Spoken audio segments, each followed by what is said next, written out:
Alright, what's going on everybody? Welcome back to another video here on the channel, and today we're going to be talking about Soulja Boy. You probably know who he is. He has had so many different instances of just different things happen over the years, man. He's had hit songs, he's, put out video game consoles that have been widely panned and things like that. He's basically been known over his entire career as like one of these people who he'll act out, I guess. He'll like lash out and do stupid things and say stupid things. And like basically he'll be like the clown, I guess, of the community in order to get some clout around his name. So what Soulja Boy is really known for doing is like whenever he's trying to, garner up some support around a song that he's putting out, or like he's trying to drum up some interest in his name for whatever business venture or whatever he's about to get into, he'll just start acting completely outlandish and just saying and acting belligerent, saying stupid shit, doing things that just realistically shouldn't be done. And it's actually worked out for him pretty well because Soulja Boy has been wildly popular pretty much ever since I was a child. I mean,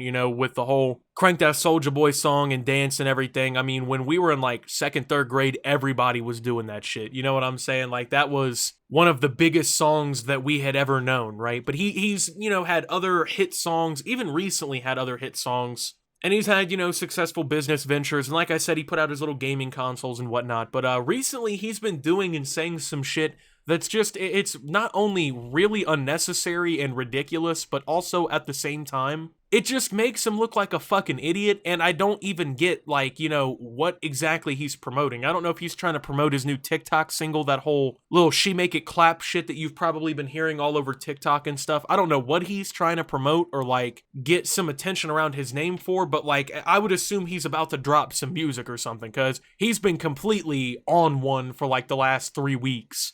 So there's two separate incidents, I guess, that really kind of make up the total of this video here. Atari and Kanye West, okay? So, yeah, those are two things I never thought we were ever going to compare to Soulja Boy ever, but it's two things that he's somehow found himself in controversy with over the last few weeks. First, I want to start, of course, with Atari, which is something that's a little bit of older news, but at the time, it wasn't something I really wanted to make a video about, but now that I'm, talking about, I guess, the grand scheme of things with Soulja Boy here, I do want to bring this up. So, Soulja Boy has been making the claim that he's the CEO of Atari now, and that he's apparently signed 2 business deals with Atari for different things. He went on to make the claim on social media that he was the first rapper to ever own a video game company. This is something, of course, that Soulja Boy has been doing for months, that people have been, kind of mocking online.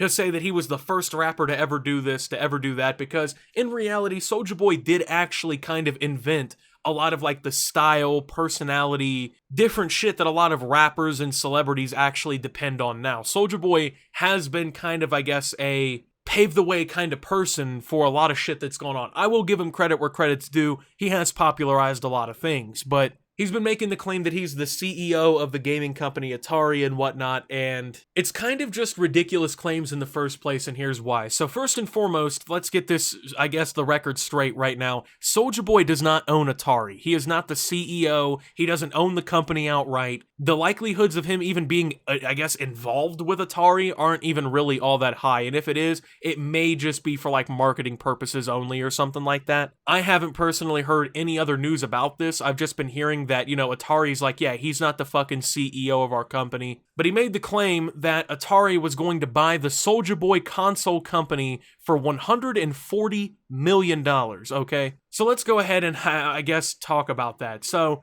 I don't know if you guys know this, but, you hear the name Atari and, like, you think, of course, of, like, all the 80s games and the arcade machines and, like, the first big explosion in the gaming industry and whatnot. Atari is not shit anymore, okay? Atari is essentially just a namesake. They've been dependent on, like, trying to release this Atari console and shit like this. They've like, gotten into NFTs. They've been trying to, like, do all this outlandish shit that has nothing to do with video games, really, to, like, try and make a comeback. And none of it's worked. I mean, Atari is, in all stretches of the imagination, a completely dead company. It will likely never make a comeback. If anything, the best thing they could hope for is if a bigger company buys them for whatever IPs that they may have, I guess, left in their inventory, just so they could have the rights to it. But considering that Atari's games are all 40 years old and, they're not really selling copies like crazy anymore, most companies just don't give a fuck about buying them because it wouldn't even be a profitable venture for them. So saying that you're the owner of Atari is kind of like saying you're the owner of a closed down car wash on the bad end of town. Like, yeah, no one's giving you money. You know, you're just saying that you own this for the namesake of owning it. And I honestly don't think that even if Atari was interested in buying the Soulja Boy console, which from my understanding was just a machine that Soulja Boy was buying off of like the third market or whatever, and just slapping his name on and didn't have any sort of official real video games on it and actually had like copyright infringing content on it, even if Atari wanted to deal with that type of fucking headache, I don't even think Atari has $140 million in the bank to buy anything. I don't think Atari even has $140 million from investors that it could drum up to buy something like this. Something that obviously wouldn't never profit $140 million. Like, it just wouldn't fucking happen. So that was kind of, I guess, the beginning of this new wave of Soulja Boy acting out for attention and shit. And then, of course, you know, it came to Kanye West. So Kanye West recently released the album Donda, which has broken streaming records, has broken Kanye's own records. It's been a completely phenomenally performing album, to be honest with you. It's projected to sell like 350,000, I think, first week now, after releasing a couple days late in the cycle. It's been one of the largest debuts for an album ever, pretty much across the board, and it's gotten 250 million streams in just 2 days.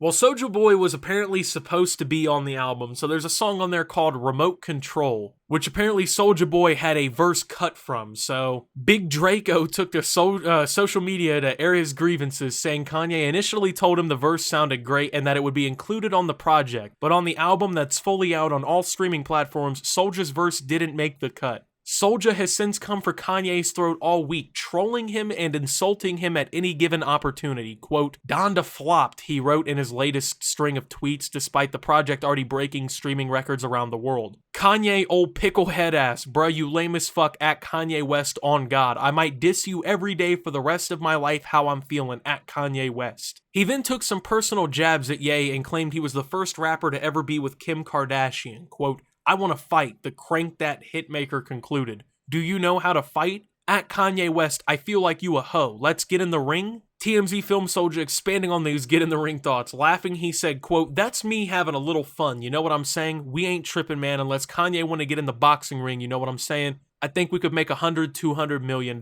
So basically what Soulja Boy does here, right, is like on social media, he'll say this stupid shit, right? Like he'll constantly spam Kanye West. He'll bomb all these fucking tweets out or whatever, where he's like trying to get under Kanye West's skin. I think Soulja Boy thinks he's Drake or something, right? And he thinks that, like, Kanye gives a fuck, which Kanye hasn't, from what I understand, even shown any, like, remote chance of responding to this fucking behavior at all. And so he's put out, like, 7 million tweets, like, adding Kanye West and, like, saying this shit because he got his verse left off. And the funny thing is he ended up showing the verse, and, like, I listened to it, and it was fucking terrible. Like, it just was not good. It was a bad verse. It legitimately would have made the song worse if Kanye West put it on. Like, it was just not good, to say the least. I can't play it because of copyright reasons, but if you go out and look for it, I guess, you're gonna find it pretty easily, and not only does it not fit the concept of the album, it doesn't even fit the concept of the song, and it doesn't sound good. He's clearly upset, right? Because, I mean, let's be real here.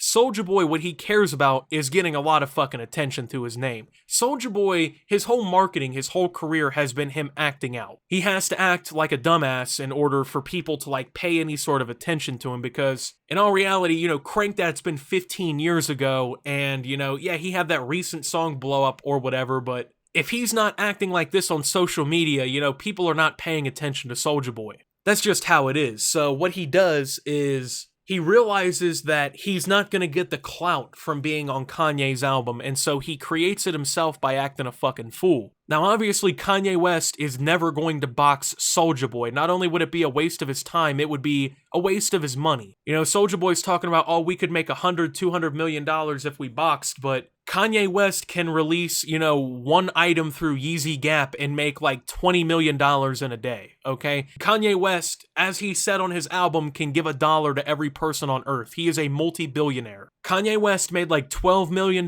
from 3 listening parties where he didn't even ever say a single word and only played music that hadn't released and sold some shirts at a pop-up stand, you know? It's not comparable, man. 100, 200 million is nothing to Kanye, okay? He can fucking fart in a microphone for 35 tracks, put some drums on it, and he's gonna break the streaming records, okay? If he puts out this new collection with Yeezy Gap, they're talking about that shit could make the whole Yeezy Gap line a $1 billion line. He doesn't care about fighting you for $100 to $200 million and rebuilding your career off that, right? It doesn't even make sense for him. And like, it's gotten to this point, man, where it's just like, it really has to stop, bro. You know what I'm saying? Like, you're doing too much. And then, like, you know, when the media comes up to you and questions you about it and shit, your first response is like oh, you know, I wasn't being serious, man, right? Like, I wasn't being real about that unless he wants to do it, you know? I was just joking, right? I was just having a little fun. Basically, what Soulja Boy has become is a Schrodinger's douchebag. If you don't know what that is, one who makes douchebag statements, particularly sexist, racist, or otherwise bigoted ones, and then decides whether they were just joking or dead serious based on whether other people in the group approve or not. So, you know, in this situation here, Big Draco is not a Schrodinger's douchebag in the sense that, you know, he's saying something racist, but what he'll do is he says this stupid shit online, he calls other people out, he wants to fucking fight them like Kanye West, he does this shit, and then when someone is like, hey, are you being serious about this? Because, like, you're wilding out and people are, like, kind of concerned, and they're like, why are you so pressed that you got your verse taken off? He then goes like, oh, you know, I was just kidding, man, it was just a joke, right? Like, I was just playing around, everybody. Like, it gets kind of fucking old, you know what I'm saying, after a while, and, you know, the act kind of died for me personally, like, you know, 10 years ago. Soulja Boy has put out some songs that honestly, like, yeah, I've listened to and I could listen to still, but it's like, dude, you don't need to do all this, right? Like, you're already Soulja Boy. Just get a fucking marketing manager and put out billboards like everyone else does. I mean, come on. But with that being said, thank you guys for watching. If you did enjoy, make sure to leave a like, subscribe if you're brand new around here on the channel, follow me over on Twitter and Twitch at @SubTheOptimus. Make sure to check out Shop Opti down below. And until my next video, guys, this is Optimus, well, just, you know, not really fucking with the Soulja Boy antics anymore, and signing out.